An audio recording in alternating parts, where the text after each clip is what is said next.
much for agreeing to sit with us here on the Joy News channel.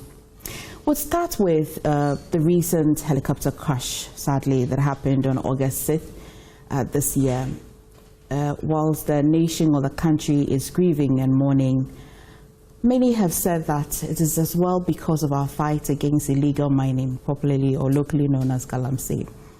And the challenge is that if we have nipped it in the bud a long time ago, won't have to be now going through the process of launching pockets of vehicles or tools to still fight it. My question really, His Eminence, is that how do you assess the fight of illegal mining currently in this country? So, question then is not evaluation of this assessment, this interpretation of the event, but the issue of galamsey mining itself. Because I may probably have an issue with the way people link the episode to, is it what? Is it that God was punishing the government for trying to control illegal mining? Is that a sense of what, of the question, or what? I don't know. Well, the background of it is that these statements were on their way to the launch of one of the government's tools to fight galamsey called Responsible Cooperative Mining and Skill in the Ashanti region. And whilst this could have happened whilst you're en route to another program, it just draws a lot of theories in people's mind to the fact that why are we still on the conversation of illegal mining? Why are we still here? We should have done better. That we should have done better, or should have had to show more stewardship and responsibility for the environment. That's clear. And in that sense, it's not an issue only for the government of Ghana. From my own office, we deal with this all the time, and we invariably, we've actually launched a program of taking us around 10 regions in the world to talk about climate resilience and concern and protection for the environment. Because from a scientific point of view and from a religious point of view, the abusive use of anything in creation, the environment and all, does not augur well for a sustainable existence on this earth. So all what we can do to kind of show concern for for nature, for creation, is so very necessary, because we believe that the two are connected. The destiny of the human person and the destiny of the earth or creation are interrelated and interdependent, interlinked. There's no way we can treat creation or nature anyhowly and expect that our own lives on earth would also be successful or profitable, because we depend a lot on creation. It's so very clear. Our bodies were made, according to scriptures, out of the material of the earth. So we are earth beings, if you want. And our bodies are sustained also by products that come out of the earth, agriculture, whatever type of thing, and its waters. So they sustain our bodies. So in a very real way, we're so interconnected and interrelated with the earth that should already drive us to, if not respect, at least protect. But the ideal thing would have been to respect this relationship and try to treat everything that exists in creation with some respect and dignity. Now, short of that, we should reckon with, see, creation lashes back every now and then. Okay, elsewhere, Miami is losing coastline because of rising sea level. West coast of the United States, the forest fires because of drought. The islands in the Pacific are going underwater. So it's so clear around us that our disregard for concern for nature and creation is leading to a whole lot of disasters which affect and impact our life. So one might simply say that we cannot abusively treat the environment without thinking about abusively treating our own lives, And this is not to talk about people of faith or religious people. Religious people praying with the Bible read in Psalm 19 how creation reveals God. The heavens proclaim the glory of God. and we human beings do not proclaim the glory of God. We abusively deal with what God has created and protected. And then we do not only pray with the elements of creation, but some actually do worship with the elements of creation. Like those churches which do with communion and baptism, you use water to baptize, you use oil for anointing, you use bread grown from the earth for Eucharist. So how can you then abusively treat what? Underlies your own life of worship. So it's so important that we learn to respect creation and whatever. Now, in this regard, when we have a human practice or activity, like Kalam said, we've always had mining. Okay, since antiquity. The book of Job, chapter 28, speaks about mining. How people go down into the earth and stop waters and all of that to get out the treasures. It's in the Bible. Mining is not a new thing. Remember, we used to name the epochs in history based on metal. Iron Age, Copper Age, all of this. So mining is not a novel. It's not a new thing with us. We've always mined metals and whatever from the earth. And so here in Ghana, gold has always been here. We used to call Gold Coast. And so that's also why Kwame Nkrumah, okay, blessed memory, he said, if you want to mine, go down and get it, and leave the surface for us to live on and live off. So that's what it is now.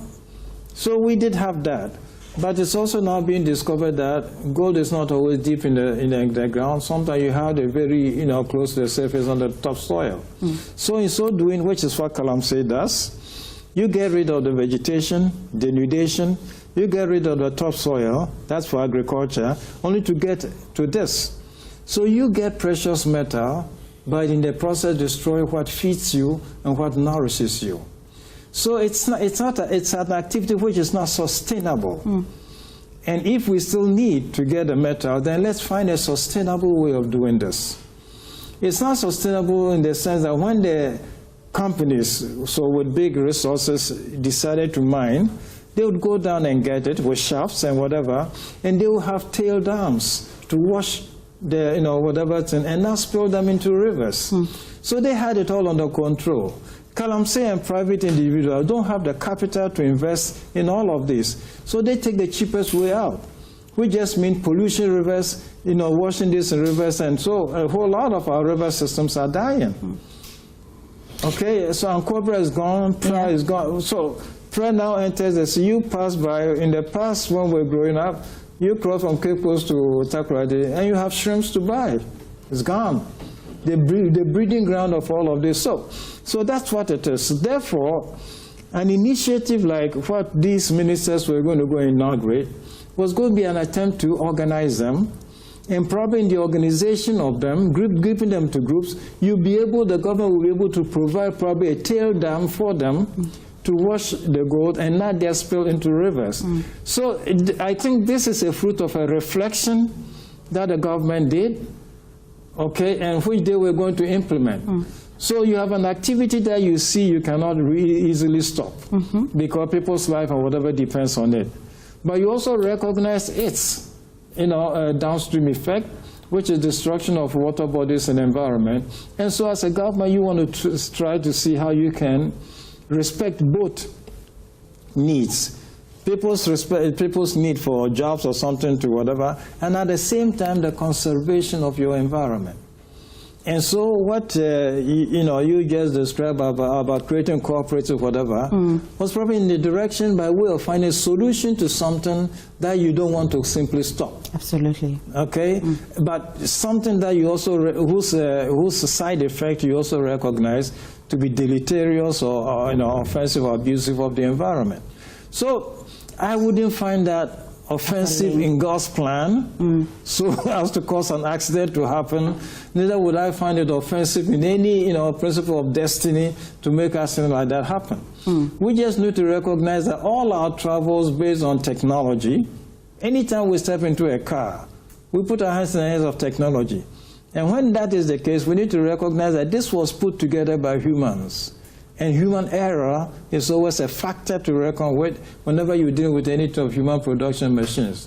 That's why in the tradition of the church we bless cars. We bless instruments of transportation. We bless them so that God will protect us and the users from errors of human shortcoming and overlooking. So, I mean, an accident like that happens. My own brother died in a plane accident off the coast of Ivory Coast 25 years ago. Okay, and we got, we're going to be doing a small event in the village for him. Okay. So it's an accident that happens. I lost a brother through an air crash, and, so this has also happened. What do I say? It's all because of whatever, God punishing us, or I don't know. Do you envisage the role of the church at all in this fight against illegal mining? Do you envisage the role of the church? So if I don't have the details over here. So I left Ghana in 2010, okay, invited to work in the Vatican. Then the Pope who invited me there is Pope Benedict XVI, who was dead and gone. But succeeding him was Pope Francis. And his first activity was care, inviting us to care for creation. In fact, his installation, the first Mass he had, was on the Feast of St. Joseph as the caretaker of the Holy Family, so Jesus and Mary. And the Pope used this function of Joseph as a caretaker to invite all of humanity to exercise caretaking for creation and for nature. So that was his first message to humanity on becoming a Pope. And based on that, he invited my office at that time to help draft a document whose title now is Laudato Si, Care for Our Common Home. And this whole document is based both on science and theology, on the need for us to care for creation. Okay, and we've been promoting this since 2015. It's taking me around the United Nations and several places talking about this is a very basic thing. You don't need to be religious to recognize the need to care for creation because of the interdependence and interrelationship between the two. The former Pope Benedict XVI said that in creation and life there's no neutral or independent relationship that exists. Everything is interconnected and dependable. So when we talk about ecology, it's not just about nature. When we talk about natural ecology, and that's ensuring that we provide nature with a type of environment of interconnectedness of relationship that enables things to thrive. But so does a human being also have an ecology. We human beings also require a set of relationships to make our lives thrive. And so we talk about human ecology, we talk about natural ecology. The two of them need to be brought together. We cannot dismiss natural ecology and to develop human ecology. It's not possible. Because we almost, apart from those who believe in God and, whatever type of thing, all our lives on earth are supported by creation. God did not create Adam and Eve before he created the garden and everything in the Bible. He created this before he created human person. Because there is the need for the wherewithal to support human existence. Right. And therefore it is important. So, in this sense, we can go on that side. See, there is a group in Osu. There is a church called the Maronites, right? The Maronites, it's a group, so when we talk about Christians, it's not just Catholic, Methodist, whatever. In the East, so in Athens, Greece and all of that, there's a group called the Orthodox churches, right? They started talking about, or reminding us about our respect for creation way before even this document I'm talking about, way before the Catholic Church started talking about it. And indeed, they call the abuse of creation as sin. They use the word sin. So sin is not what we do, but even abusive treatment of creation they want to call a sin. So it is that anything that represents our abuse of the work of God's hand cannot be lightly looked upon.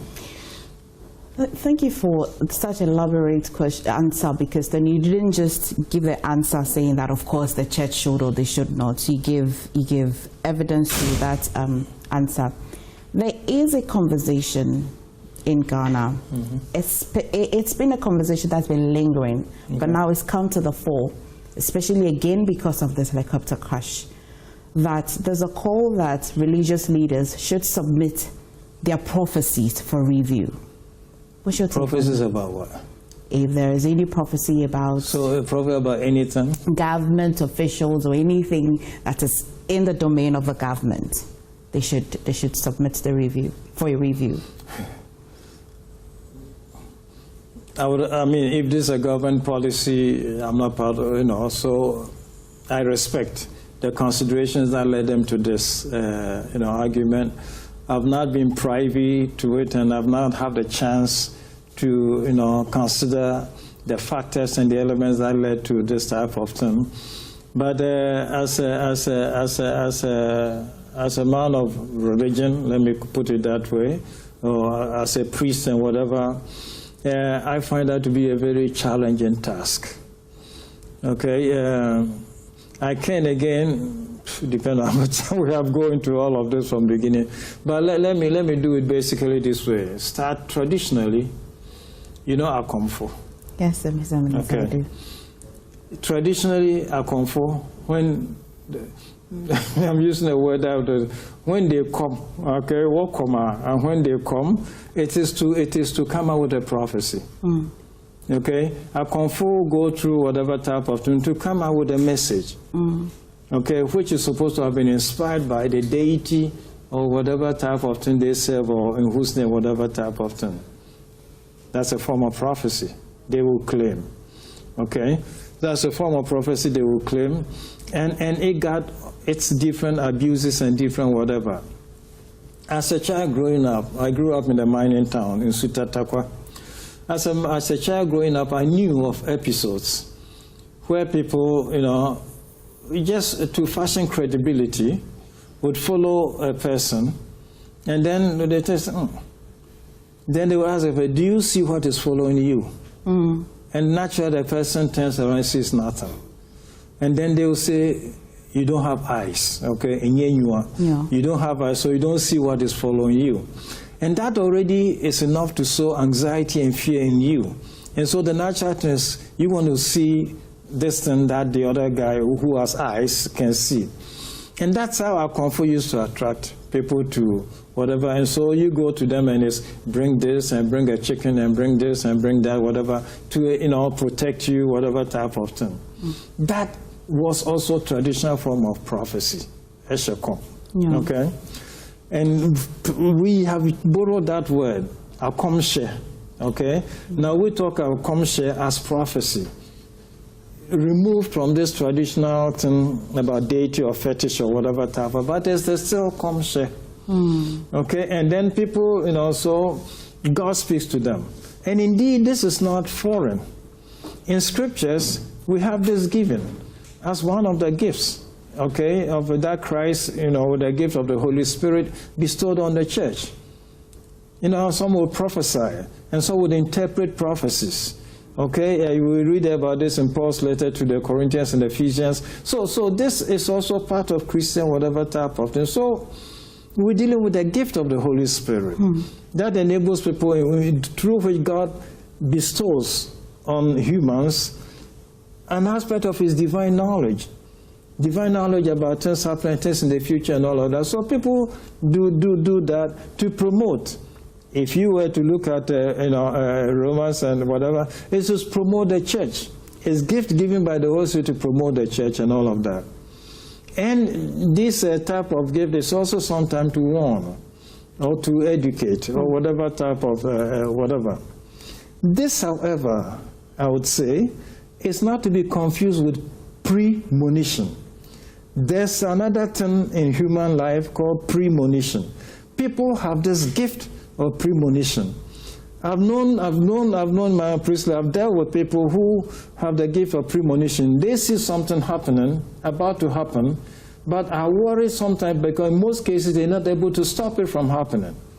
They see it just before it happens, but are not in a position to stop it. And that worries them.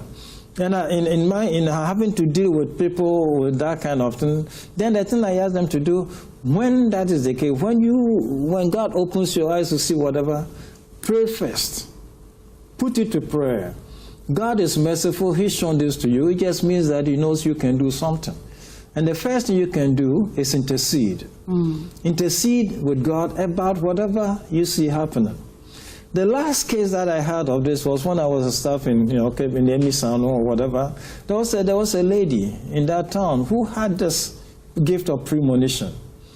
He'd gone to Elmina for shopping, and a colleague from the same village got into a taxi. And the moment the taxi took off, she saw the taxi in a ditch. Okay? The taxi had taken off. There was no way she could stop the taxi. So she gets in the second taxi and goes and then finds the taxi in the ditch. And that kind of thing bothered her, that you see something evil coming, but you're not able to stop and to deal with it. That's why my suggestion to her was pray. At least you can pray. Pray about it. Ask God. Exercise your power of intercession. So you envisage this call quite a challenging one because of the nuances that come. So I hope this is not. I should not say whatever. But how is an office going to monitor and discern prophecies? If prophecies are not just, the Christian whatever, if you include this under the traditional whatever, they also forms of prophecies. And then you include those who are not really prophecies, but the gift of premonition. This is a gift which is different from prophecy. Okay, premonition is a natural gift that a lot of people have and exercise. They don't refer to it as prophecy, but it's a gift that I have. In my own small case, okay, in my office room, windows and everything locked, air conditioning, everything on. Then sometime I would see a flying insect from nowhere. Invariably, shortly thereafter, I will have a news of a death. What is that? So what can I do? I won't call this prophecy, but there's so very many events related to this, to the knowledge about the future. It comes as a prophecy, it comes as a premonition, it comes in so very many different forms. Now, when you say you've created an office with people to manage this, the advantage is that it just saves that knowledge from public, whatever, social media and all the interpretation, everything that it can. So you canalize this, you seek to channel this type of thing in a way that can reduce its impact or effect on whatever type of thing. So in that sense, that's very valid. But if this office then has the additional task of determining which is true and which is not true, which is valid, which is not valid, then that's a tough one. Okay. That'll be a tough one to, Okay. My final question may be, Your Eminence, is that if I look to Upper East, I'd have Boko in my mind. Then if I went to OT region, I'd have Nkwanta. And every now and then, we get these issues of conflict and all. I should start my question with some African countries. We're observing some small pockets of unrest. But let's bring it home, over here in our country ourselves. Do you envisage an end to the Boko conflict? It should be. The actors are all human. The actors are all finite beings. So finite beings means that they have a beginning, they have an end. Okay, so theoretically, it should be possible to envisage an end. When an act of an event or whatever is finite, has a beginning and end, then you should probably then anticipate. Of course, this is whatever, but then you have to recognize also with tradition. People passing on experiences and things that go on. And so, yes, people may die, but then depends on what they've communicated to those who come after them, so who perpetuate what should otherwise be a finite and whatever type of thing.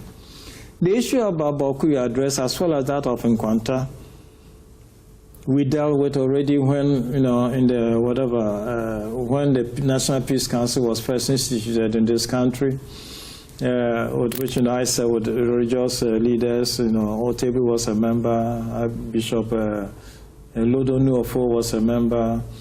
Where somebody represented the chief imam, Muabi Wahab Adam was a member, professors from the university. So there was a group we had to deal with that issue in Boko. And we used to go there several times to meet whatever type of thing. What was the issue? Everybody who presented side. The Kusasis claimed they lived there, whatever type of thing. The Mamprosis then are considered those who arrived later. But they arrived later with the chieftaincy system. Which the Kusasis probably as of did not quite develop, but times have changed and they say we now have developed it and we have a chieftaincy that needs to be respected. And so if the arguments are the same as we used to hear in those days, then it's one claiming you have never had a tradition of this and now you claim you have the tradition of this. And they only say, yeah, if you didn't have it, we are the original ones here, and now we do have it. So it's a question of probably recognizing and accepting. In itself, I think it's something, with a little bit of give and take, which is what every dialogue calls for, you can probably settle this. Unless people claim an absolute, a certain form of absolutism in this form of dialogue, it's either all or nothing. With either all or nothing, you don't make any breakthrough through anything. Otherwise, the moment you decide to get into negotiation or dialogue about anything, you accept, okay, to respect the other person's view, and so solution comes about compromises and all of that and that. To enter into anything like that with absolute position, trench whatever type of thing, and resort to power or violence to enforce whatever thing, is a sad thing. Be recognizing that the moment you cause harm to another, you create a basis for revenge.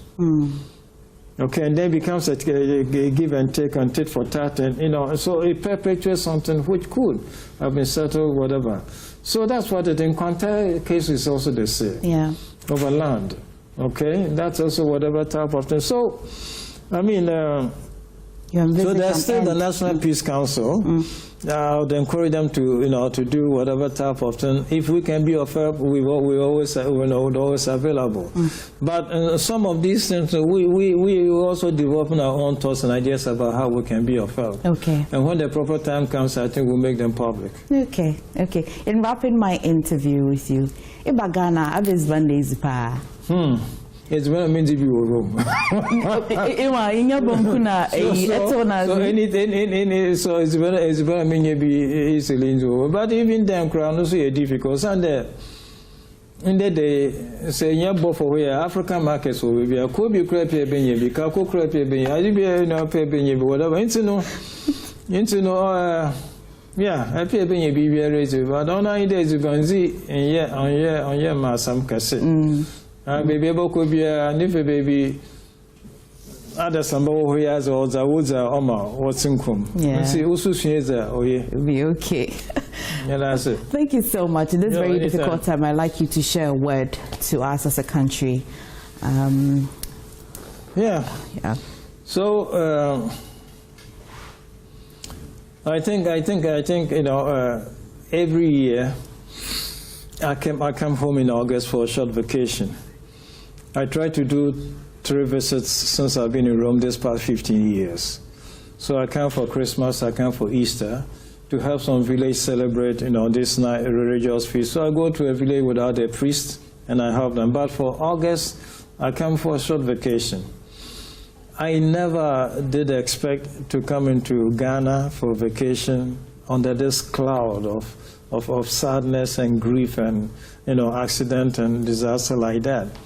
Incidentally, since I came, I've not only heard about this chopper, helicopter crash, but also school bus and whatever, a lot of disasters. Interesting was that at the airport in Amsterdam, because I was coming from the United States, from Cincinnati, at the airport in Amsterdam, I met a couple of Ghanaians so we chatted at the airport, then we boarded the plane. As soon as the plane took off, one of them came to me with his mobile phone to show me news about this helicopter crash. Okay, this was Wednesday, I think. So news of this crash. And so what could you do? Helicopter has crashed, and you are sitting in the plane yourself. how can you be feeling? No, so that's what the thing was. But again, for me, it's terrifying, but it's again something, because I travel a lot. And I lost a younger brother also in a flight. Okay, in whose memory we're now coming to do a small memorial, whatever, dedicate a small memorial thing. And so what is it? You know, accidents do happen. On a connecting trip from Kigali to Cincinnati through Amsterdam, we waited on the tarmac in Entebbe for 8 hours because they discovered a faulty braking system in the KLM flight before we took off. Yeah. It was better to have recognized that on the ground than in the air. So the brakes and the hydraulics were faulty, and they had to fix that before. So we took off when we should be landing in Amsterdam. Right. So that meant I lost a connection and I lost whatever, but it was better to get there safe there. So coming to Ghana, grieving and living under this shadow of sorrow and distress and all of that, not only for the government because it's part of its team was involved in this, but also for the families who had lost their dear ones, which I very much understand because I'm grieving, I have an experience of this. So it's just to extend to all of them our sincerest and heartiest condolences. And because of what I do, I won't say professionally, but on a daily scale, to commit them to prayer. Prayer for their own souls and prayer for the families who grieve the loss of all of this. To pray that God himself consoles them, grant them solace for everything, and to pray for this government that despite its loss, it finds a way of, finding a replacement for them, and then not be discouraged by the loss, but still, help keep aloft the matters and affairs of the state. So we commit all of this into the hands of God, ask God to bless the families, bless the country, and bless all of us in our grief and sorrow, and sustain us with the faith that we all have in God, who is merciful and gracious. Thank you so much, Eminence, for sitting with us today. Thank you.